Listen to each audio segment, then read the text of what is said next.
teman-teman semua, pada kehidupan sehari-hari kita tidak lepas dari penggunaan alat-alat elektronik seperti kulkas, televisi, rice cooker, bahkan AC yang kita gunakan untuk mendinginkan suhu ruangan. Nah, alat-alat tersebut tidak lepas dari pengaruh listrik, bukan? Namun, apakah kalian tahu sebenarnya dari mana sih arus listrik itu berasal? Nah, hal ini masih berkaitan dengan induksi elektromagnetik. Dan untuk mengetahui lebih dalam mengenai induksi elektromagnetik, simak terus videonya ya.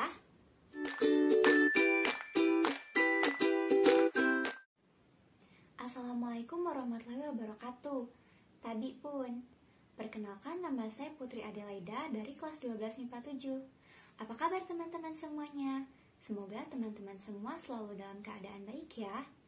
Hari ini kita akan belajar mengenai induksi elektromagnetik. Namun, sebelum belajar ada baiknya kita berdoa terlebih dahulu. Berdoa dimulai. Berdoa selesai.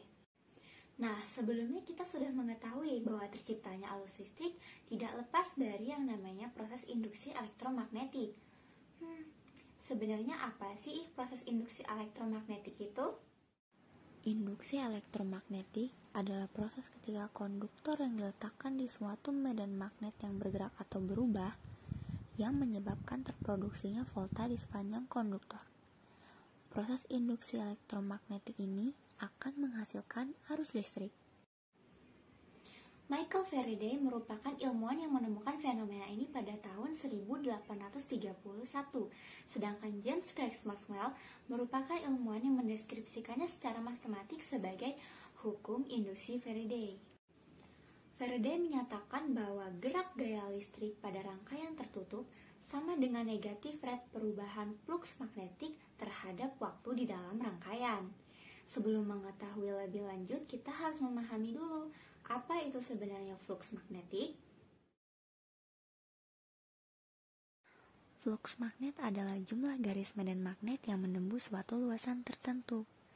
Fluks magnet ini dihasilkan dari perkalian antara medan magnet dengan luas bidang yang saling tegak lurus. Fluks magnet dapat dinyatakan dengan persamaan V dikali B dikali A dikali cos theta, di mana B merupakan medan magnet, A merupakan luas penampang, dan theta adalah sudut antara B dengan normal bidang. Namun jika medan magnet selaras dengan normal bidang, maka akan diperoleh persamaan V sama dengan B dikali A. Nah, setelah kita memahami tentang fluks magnetik, maka kita akan membahas tentang hukum Faraday, di mana Faraday menjelaskan bahwa menggerakkan magnet keluar masuk kumparan menyebabkan penyimpangan pada jarum galvanometer. Nah, dari persamaan tersebut maka diperoleh persamaan epsilon sama dengan negatif N dikali delta flux per delta T. Nah, setelah memahami mengenai hukum Faraday, maka kita akan membahas tentang hukum Lenz, di mana persamaan pada hukum Faraday tadi terdapat tanda negatif yang ternyata masih ada hubungannya dengan hukum Lenz loh. Hukum Lenz menyatakan bahwa arus induksi yang terdapat dalam kumparan membentuk medan magnet yang bertolak belakang dengan arah medan magnet yang menghasilkan arus induksi listrik. Tanda minus pada persamaan hukum Faraday tadi menyatakan bahwa adanya GGL yang bertolak belakang dengan fluks magnet. Nah, setelah kita membahas tentang fluks magnetik, hukum Faraday, dan juga hukum Lenz, maka kita akan membahas tentang GGL induksi. Apa sih sebenarnya GGL induksi itu?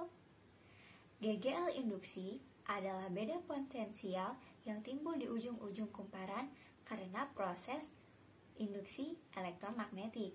Nah, ada 4 cara untuk membangkitkan GGL induksi ini. Adapun cara-caranya sebagai berikut. Yang pertama, menggerak-gerakan magnet keluar masuk ke kumparan. Yang kedua, memutar magnet di dekat kumparan. Yang ketiga, memutar kumparan dalam medan magnet.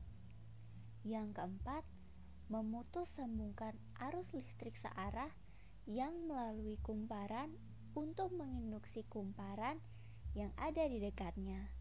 Menurut Faraday, besar GGL induksi pada kedua ujung kumparan sebanding dengan laju perubahan fluks magnetik yang dilingkupi oleh kumparan. Besar GGL induksi yang timbul di ujung-ujung kumparan dapat dipengaruhi oleh 3 faktor. Yang pertama adalah jumlah lilitan kumparan. Yang kedua adalah kecepatan masuk dan keluarnya medan magnet ke dalam dan keluar kumparan. Yang ketiga adalah kekuatan medan magnet yang digunakan. Nah, teman-teman, setelah kita membahas beberapa materi sebelumnya, maka sekarang kita akan melakukan latihan soal untuk memperdalam materi tersebut. Soal ke-1, fluks magnetik yang dilingkupi oleh suatu kumparan berkurang dari 0,8 Weber menjadi 0,2 Weber dalam waktu 3 sekon. Kumparan terdiri atas 90 lilitan dengan hambatan 6W. Berapakah kuat arus listrik yang mengalir melalui kumparan? Pembahasannya ialah, kita masukkan rumusnya. E sama dengan negatif N dikali delta flux B per delta T. Sama dengan negatif 90 dikali 0,2 min 0,8 per 3. Hasilnya negatif 90 dikali min 0,6 per 3 sama dengan 18 volt. I sama dengan E per R atau sama dengan 18 dibagi 6. Maka hasilnya adalah 3 ampere.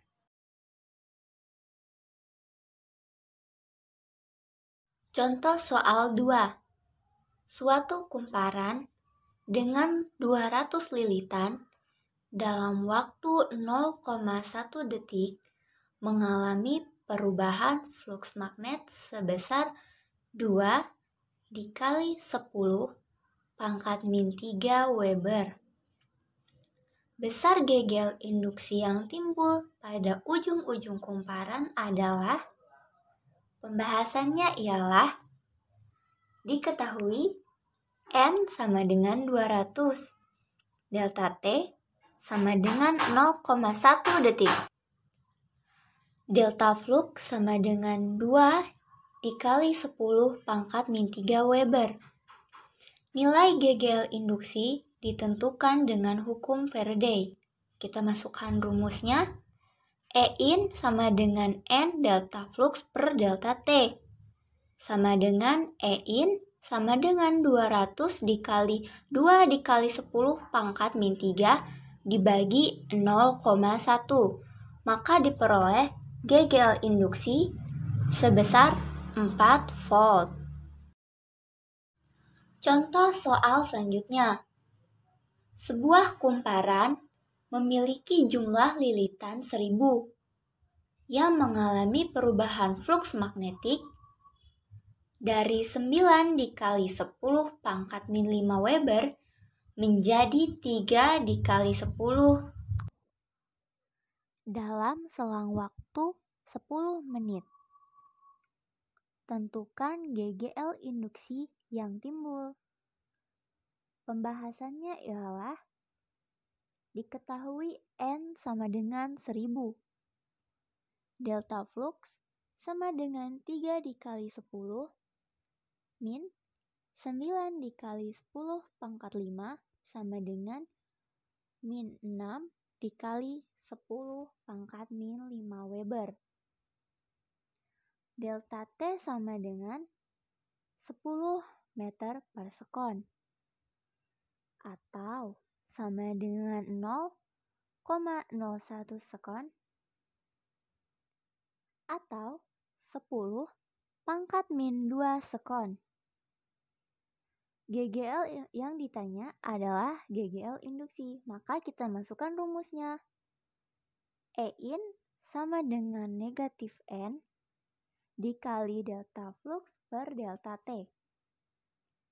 E-in sama dengan min 1000 dikali min 6 dikali 10 pangkat min 5 dibagi 10 pangkat min 2. Maka E-in-nya adalah 6 volt.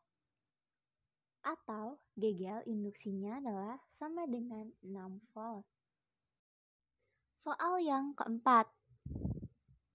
Kumparan dengan 10 lilitan mengalami perubahan fluks magnetik dengan persamaan fluks sama dengan 0,02 T pangkat 3 ditambah 0,4 T pangkat 2 ditambah 5. Dengan fluks dalam satuan Weber dan T dalam satuan sekon, tentukan besar GGL induksi saat T sama dengan 1 sekon. Maka kita masukkan rumusnya. E-in sama dengan negatif N dikali delta flux per delta T. E-in sama dengan min 10 dikali D dalam kurung 0,02 T pangkat 3 ditambah 0,4 T pangkat 2 ditambah 5 per DT. E-in sama dengan min 10 0,6 T pangkat 2 ditambah 0,8 T. E-in sama dengan min 10 0,6 dikali 1 kuadrat ditambah 0,8 dikali 1. Kenapa dari T tadi berubah jadi 1 ya? Sebab kita di sini akan menentukan besar GGL induksi saat T-nya sama dengan 1 sekon. Maka diperoleh besar GGL induksi sama dengan min 10 0,86 atau E-in sama dengan min 8,6 volt. Nah teman-teman, semoga dengan beberapa pembahasan soal tadi dapat membantu kita semakin memperdalam ilmu pengetahuan tentang induksi elektromagnetik. Namun perlu diketahui bahwa induksi elektromagnetik tidak lepas dari kehidupan kita sehari-hari loh. Terutama saat kita banyak menggunakan alat-alat elektronik yang pengaruhnya tidak lepas dari listrik. Listrik dihasilkan melalui proses induksi elektromagnetik. Nah, ada beberapa aplikasi dalam teknologi yang masih menggunakan induksi elektromagnetik loh. Yang pertama adalah generator merupakan alat yang mengubah putaran poros menjadi arus listrik dengan menggunakan prinsip induksi elektromagnetik. Bagian dalam generator yang bergerak disebut dengan rotor, sedangkan bagian yang diam disebut dengan stator. Nah, ada dua macam generator. Yang pertama ada generator AC dengan arus searah.